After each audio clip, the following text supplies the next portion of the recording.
এখন প্রায় রাত 2টো। এই গভীর রাতেও চোখে পড়ল এক অবাক করা দৃশ্য।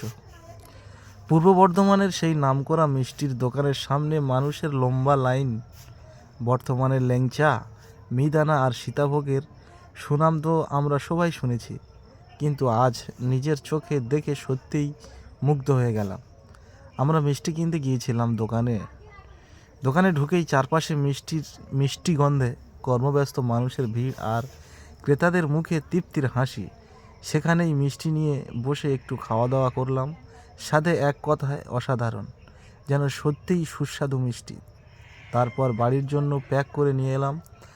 সবচেয়ে মজার আর আশ্চর্যের বিষয়, রাত 2টো বেজে গেলেও মানুষের লাইন যেন শেষ হচ্ছে না।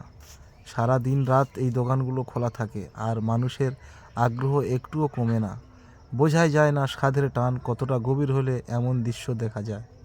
সত্যি বলতে গেলে এটা শুধু মিষ্টি নয়, এটা বর্তমানের ঐতিহাসিক